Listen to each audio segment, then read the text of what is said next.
तत्समय की योग्यता एक ऐसी बात जिनवानी हमें बताती है कि एक समय पूर्व नहीं या उसके एक समय बाद भी नहीं, जो काम जिस समय पर होना है उसी समय पर होता है। अब ये अनुभव हमारे रौनक भैया को भी आए हैं उनके आईटी के क्षेत्र में, तो मैं उनसे निवेदन करती हूँ कि तत्समय की योग्यता को उन्होंने प्रैक्टिकली कैसे अनुभव किया हमसे यहाँ पर साझा करें।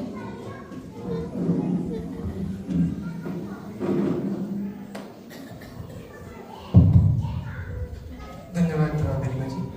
जय हिंद सभी को। मेरा नाम रौनक जोशी है।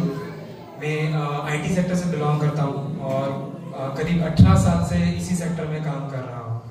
मैं वीवी सैम्पियंस ग्रुप से 2018 के बाद जुड़ा हूँ एंड उसके बाद मैंने मेरे थॉट प्रोसेस में ट्रांसफॉर्मेशन देखा है। बट उससे पहले मुझे जैन सिद्धांतों का इतना अध्ययन नहीं था, so I was not able to apply to the particular incidents. But after that I have been able to do that. तो यहाँ पे जैसे जैन सिद्धांत डिस्कस हो रहे हैं, मुझे भी मेरे वर्क एक्सपीरियंस में कुछ ऐसे इंसिडेंट्स याद आ रहे हैं जहाँ पे वो बिल्कुल परफेक्टली अप्लाई होते हैं। सो इनिशियली जब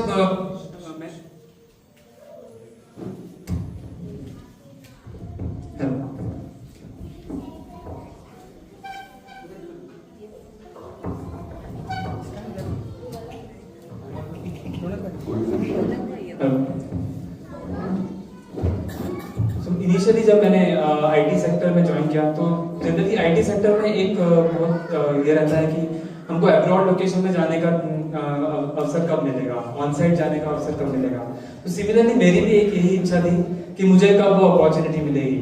और लकीली और अनलकीली मेरे जस्ट ज्वाइन करने के 3 महीने बाद ही मेरे मैनेजर ने मुझे बुलाया कि तुम्हें फिनलैंड जाना है। So definitely I was very excited. Like मैं जो चाह रहा था वो इतनी जल्दी सच होने जा रहा था। मैंने सब तैयारियां स्टार्ट कर ली, सब रिसर्च कर लिया वहां जाके कहाँ पे क्या करना है। मेरा वीजा प्रोसेस वगैरह हुआ, बॉम्बे गया, वीजा दिया, everything was working very smoothly and मुझे लगा कि एवरीथिंग इज सेट। कहानी में ट्विस्ट जब आया, जब जाने के जस्ट 3 दिन पहले मेरे मैनेजर ने मुझे बुलाया और कहा कि तुम्हारा जाना कैंसिल हो गया है। So that was a big shocker for me. I was not able to process this information. मुझे लगा कि ये क्या हुआ, बहुत डिसअपॉइंटमेंट हुआ, मुझे बहुत ज्यादा दुखी हो गया मैं। I was finding reasons like मैं लोगों को ब्लेम करने लगा, मैं मैनेजर को ब्लेम करने लगा, मेरे ऑन साइट प्रोजेक्ट मैनेजर को ब्लेम करने लगा और पूरे आईटी सेक्टर के वर्किंग को ब्लेम करने लगा मैं। तो तब मुझे आइडिया नहीं था कि किस तरह से इसको मुझे डाइजेस्ट करना चाहिए। जस्ट 2 या 3 महीने बाद मुझे वापस एक अपॉर्चुनिटी मिली और मुझे कनाडा जाने का मौका मिला। तब तो मुझे समझ में नहीं आया कि क्या हुआ, but after studying Jainism principle मुझे समझा कि जब काल की परिपक्वता थी तभी मैं ऑन साइट जा पाया। जब तत्समय की योग्यता आई मेरे जाने की, तभी वो काम हुआ।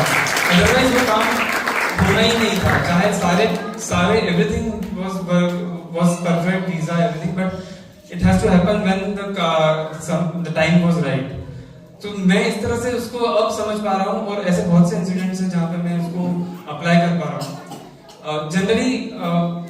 जनरली सॉफ्टवेयर इंडस्ट्री में हम लोग कोड करते हैं और कोड के साथ हमको बहुत सारे बग्स भी फिक्स करने पड़ते हैं। बग्स आर लाइक इश्यूज, जो सॉफ्टवेयर नहीं चल रहा है तो हमको उसको फिक्स करना होता है।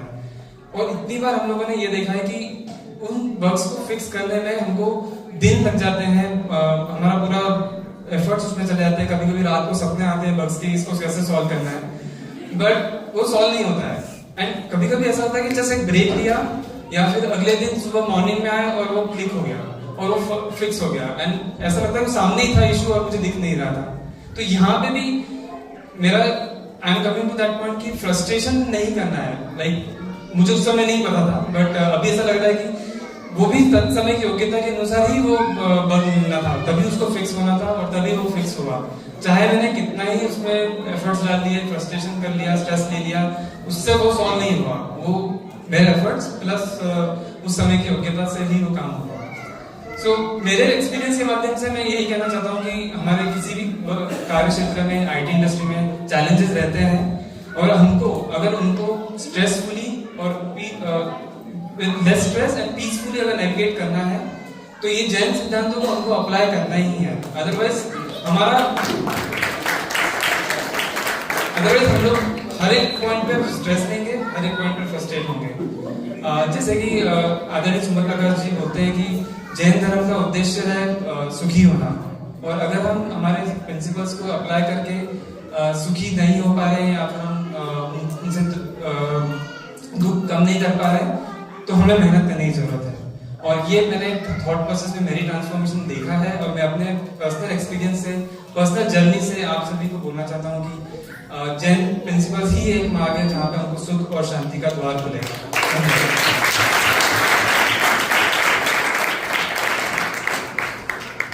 बहुत बहुत धन्यवाद रौनक भैया। पुणे जैसे शहर में जहाँ आईटी वालों की प्रमुखता है, मुझे लगता है ऐसे कोई बिरले ही होंगे जो इतने सहजता और सुखी भाव से उस क्षेत्र को एंजॉय कर पाते होंगे। ये सब माँ जिनवानी की ही कृपा है। अपने अपने निश्चित क्षण में प्रतिपल होती है पर्याय, है त्रिकाल रहती स्वकाल में, कहते परम पूज्य जिनराय। उपादान की अपनी शक्ति से काम होता है, तत्समय की योग्यता से ही काम होता है। यह सब अभी हमने प्रैक्टिकली सुना। अब और अगर गहराई में जाए तो माँ जिनवानी हमें 5 समवाय भी बताती है: स्वभाव, निमित्त, काल लब्धि, पुरुषार्थ और भवितव्य अर्थात होनहार। अनेकांत की दृष्टि से देखें तो किसी भी कार्य के होने में यह 5 समवाय रहते ही हैं। तो क्या प्रैक्टिकल जीवन की भी हमारी किसी घटना पर हम इसको अप्लाई कर सकते हैं? यह हमें बताने आ रहे हैं सीए